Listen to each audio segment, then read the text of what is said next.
اليوم تبارتنا تشيشة بالقرنيط باش نحضرها لكم هكا بطريقة سهلة وتجي بنينة برشا. عسلامة ومرحبا، تبارتنا اليوم ان شاء الله باش نعمل هكا تشيشة بالقرنيط. اول حاجة حطيت هكا الزيت باش نحطو هكا يسخن، وهذاك القرنيط سمطو دوبليش في شوية ماء هكاكا باش الماء هذاك نمرق بيه التشيشة. حضرت لهنا عندي شوية كرافس، بصل وحمص. اول حاجه ثم مثلا اللي قال لي البصل هكا في الاول ومن بعد يحط هكا طريفات القرنيط وكل شيء.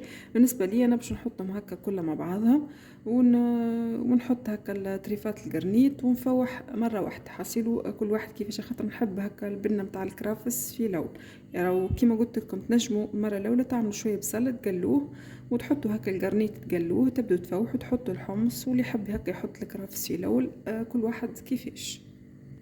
حاجة أخرى كيما تشوفوا راني باش نحط كل شيء على البارد. أنا مثلا نفضل إني التشيشة والجاري بصفة عامة نحبش هكا نقليه، باش نحط كل شيء مع بعضه ونفوح ونحل عليه الغاز.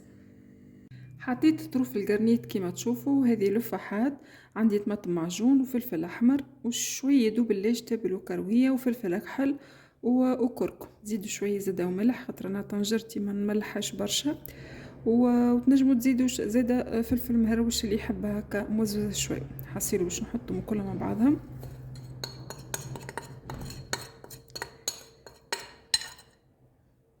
ونحل عليهم الغاز ونخليهم يتقلوا كلها مع بعضهم. نعاود ونقولكم راهي برشا طرق، كل واحد كيفاش حبيت نعمل هكا على البارد.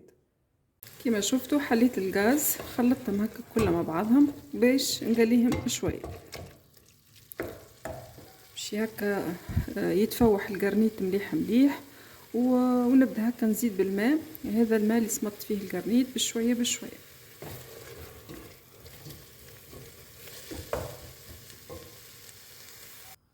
ومن بعد ما مرقت بالماء تو باش نحط التشيشه. باش نعمل على كل شخص مغارفه، بالنسبه لي باش نطيب نتاع نهارين، دونك باش نعمل 4 مغارف بحكم نعمل الشخصين.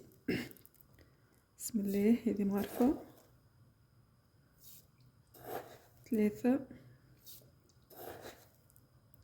4 ونعمل شويه كيما نقولوا للطنجره. هذه هي.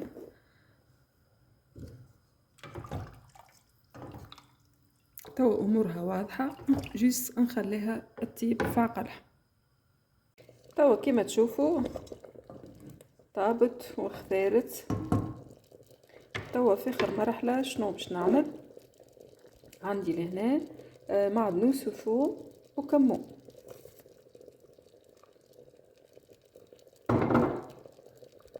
دوب غلوه صغيره هكا، دوبلاش هكا معناها تتفوح مليح بالثوم والكمون.